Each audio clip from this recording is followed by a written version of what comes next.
Hello and good morning, all of you. Welcome to the special series by Alpha IS Academy, and we shall be discussing today about Sustainable Development Goal number 8, that is SDG number 8. अब SDG number 8 क्या कहता है? Actually ये तीन चीज़ें कहता है. ये कहता है कि आपको इकोनॉमिक ग्रोथ रखनी है, वो सस्टेन रखनी है. That means sustain economic growth, higher levels of productivity लानी है एंड टेक्नोलॉजिकल इनोवेशन लाना है. उससे क्या होगा? रोज़गार बढ़ेगा, लोगों की लाइफस्टाइल अच्छी होगी और लोग एक बेहतर और अच्छा जीवन जी पाएंगे. इसमें लगभग लगभग आपके 12 टारगेट्स हैं. ठीक है, इनको आप ध्यान से देख लीजिएगा. ज़रूरी नहीं है, बट हम आपको एनालाइज करके बताते हैं कि कैसे कैसे कैसे कैसे चीज़ें हो रही हैं. ठीक है, then will see the global performance. तो ग्लोबल परफॉर्मेंस अगर हम देखें तो हम ये कह सकते हैं कि एक्सट्रीम पॉवर्टी से बहुत सारे लोग बाहर आए हैं over the years. And developing countries का जो विकास हुआ है या ग्रोथ हुई है, that growth is better than या faster than the developed world.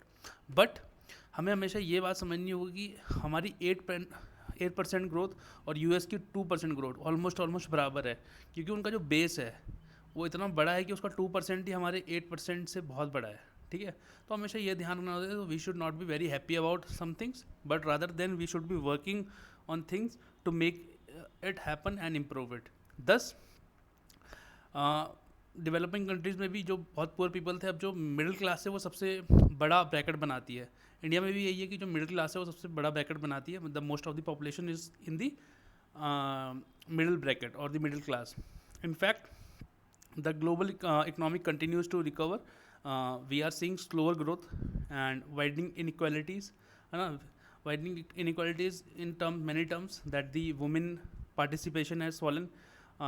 That is gender gap is there. Then there is like the rich is getting richer and poor is getting poorer. The about 95-96% of the total wealth is squandered by the 1% of the top 1% of the people. And thus how is and that is how the inequality बढ़ रही है. But क्या करें, वो एक क्या बोल सकते हैं, आपकी एक रिज़ल्ट है या फिनोमिना है कि अगर आप इम्प्रूवमेंट करेंगे तो इनइक्वालिटी बढ़ेगी, या तो आप उसी लोअर ब्रैकेट में रहें और कुछ ना करें, सोशलिस्ट इकनॉमी बने रहें. बट अगर आपको पैसा कमाना है तो आपको कैपिटलिस्ट इकनॉमी बनना पड़ेगा, और भाई जो अच्छा करेगा वो ऊपर जाएगा ही जाएगा. ठीक है, बाकी अनएम्प्लॉयमेंट रेट वर्ल्ड में 5.7% 2022 में रहेगा. ये हम नहीं कह रहे हैं, इंटरनेशनल लेवल ऑर्गेनाइजेशन कह रही है, ILO. And nearly 205 million unemployed people रहेंगे वर्ल्ड में. ये 2019 के लेवल से ज़्यादा है. बट एक्चुअली क्या हो रहा है कि जो भी ख़राब इंडिकेटर्स हैं वो 2022 में ज़्यादा ही आ रहे हैं 2019 के बदौलत. और उसका आपको रीज़न पता है, that was the pandemic. Pandemic ने पूरा वर्ल्ड चेंज करके रख दिया था. वर्ल्ड इकोनॉमिक सिनेरियो चेंज कर दिया, वर्ल्ड सोशल सिनेरियो चेंज कर दिया, and it has change the things how we see and how we live. तो अभी रिकवर हो रही है, तो this is an exception you can से.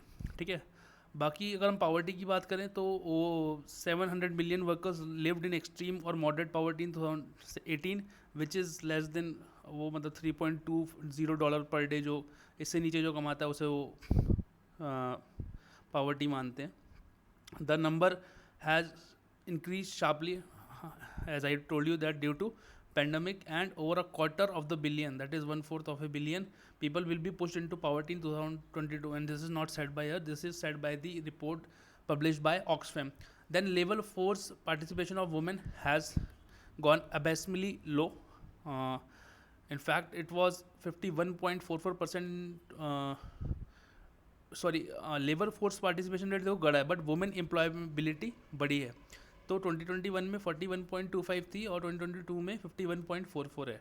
तो एम्प्लॉयबिलिटी बढ़ी है कि हाँ भाई एम्प्लॉय कर सकते हैं या एम्प्लॉय हो सकती है, लेकिन जो उनका खुद का पार्टिसिपेशन है वो कम हुआ है ओवर द लास्ट 3 डिकेड्स.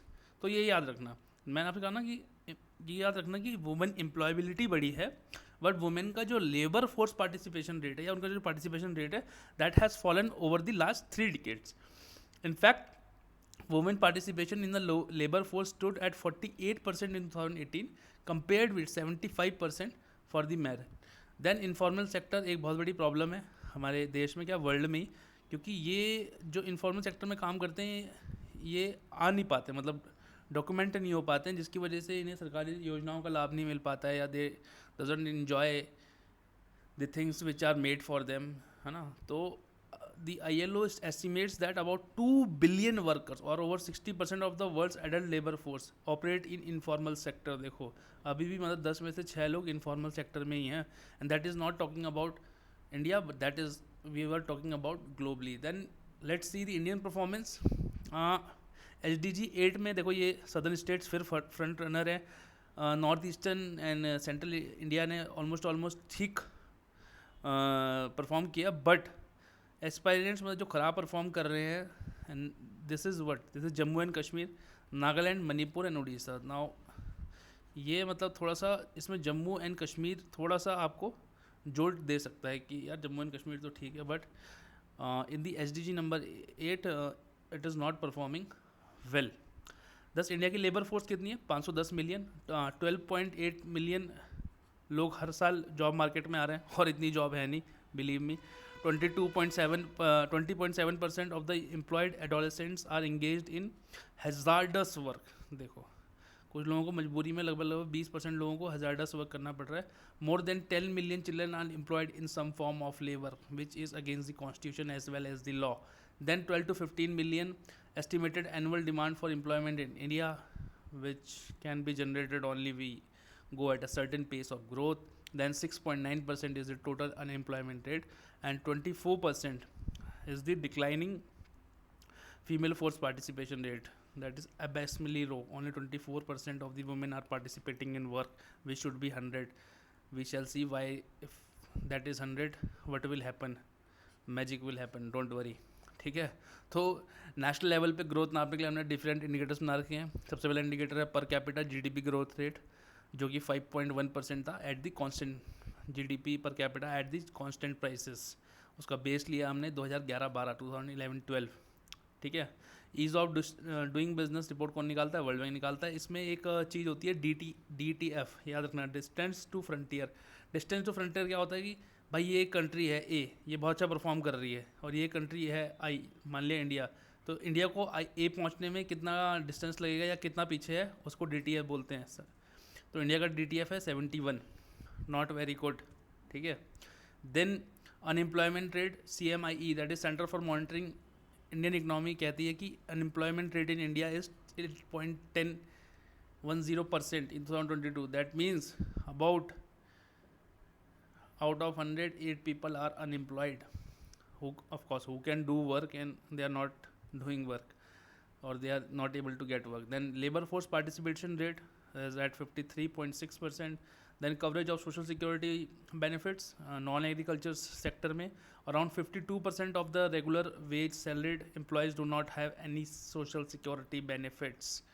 ठीक है. एग्रीकल्चर की बात छोड़ दो, अभी नॉन एग्रीकल्चर में 52 के बाद सोशल सिक्योरिटी बेनिफिट्स नहीं है. इसका कारण ये भी है कि बहुत सारे लोग इनफॉर्मल सेक्टर में काम करते हैं. The target is to provide social security benefits to all such workers. Of course इसको तो हमें 100% करना है.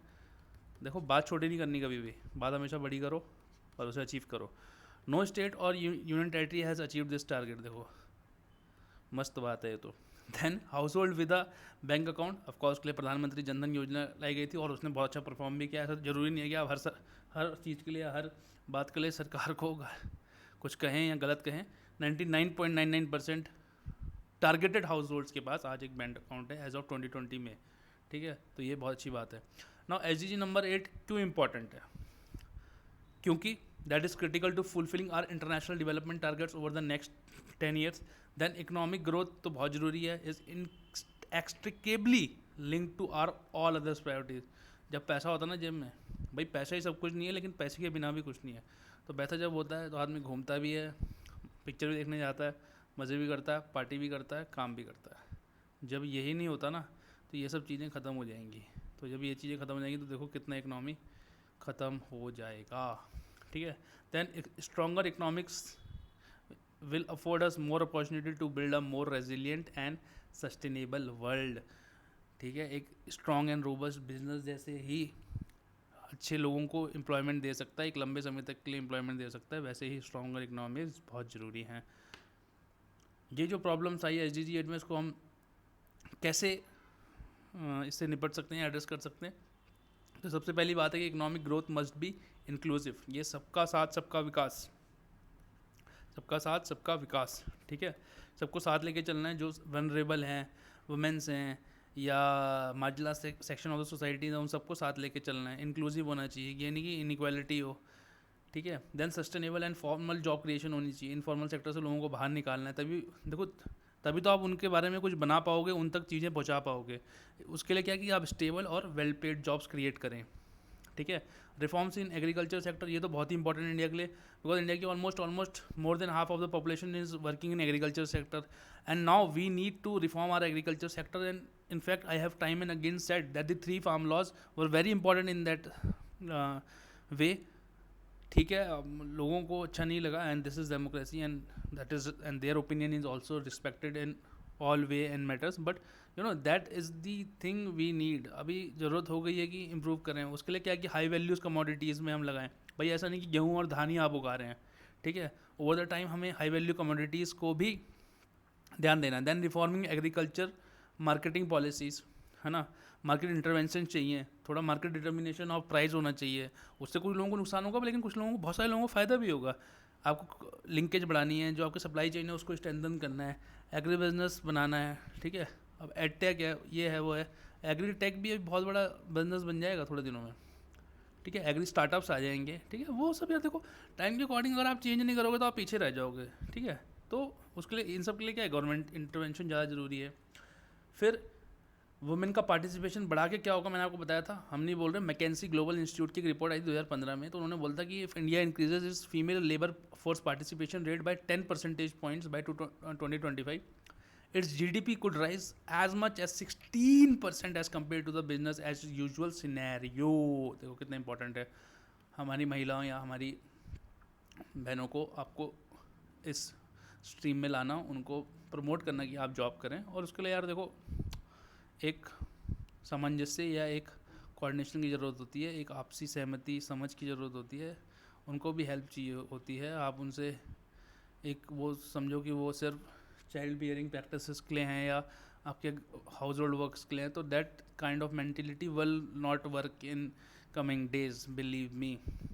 And if you want a अगर स्टेबल मैरिज चाहते हो तो चेंज योर सेल्फ, ठीक है। नहीं तो I am a lawyer and with my personal experience I tell you that the patriarchy has gone and that has to go.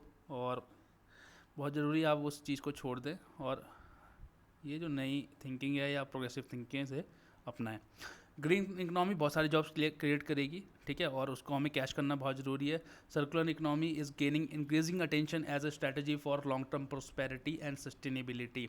Then utilization of human resource in productive manner, तो जो हमारा human resource है उसको एक productive manner में हमें use करना है। ऐसा नहीं कि मेरी एक्स स्किल है, मैं वाई सेक्टर में काम कर रहा हूँ, ठीक है।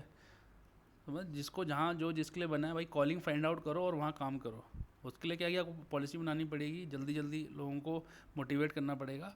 और ऑफ कोर्स हम लास्ट में देखेंगे कि जो फोर्थ इंडस्ट्रियल एवोल्यूशन है वो इंडिया में स्टार्ट होनी चाहिए। खैर वो स्टार्ट हो गई है, लेकिन in fact it is an both an opportunity and a challenge for India, and India should take a lead on it. India first.com was made in the west, second.com was made in somewhere in east, now the third.com revolution should come in India, and that is how we think, and we should be happy, we should by going by Indian ethos, उनको ध्यान में रखते हुए, उनको अपने अंदर रखते हुए, जो हमारे एथोस हैं ह्यूमिलिटी एंड कंपैशन के साथ काम करते हुए आगे बढ़ना है। And we should not merely just copy the West or what others are doing. We should build our own economy that is based on economic Indian values and system. And that's all for today. Thank you thank you all for watching. And there is a free mock test, 3 mock tests available for you at the alphaes.com. Just go now, give them, enjoy them. Marks अच्छे हैं तो ज़्यादा खुश मत होना, marks कम आए ज़्यादा दुखी मत होना. That is just for your practice. Take care, keep healthy, keep smiling, and we shall see you soon.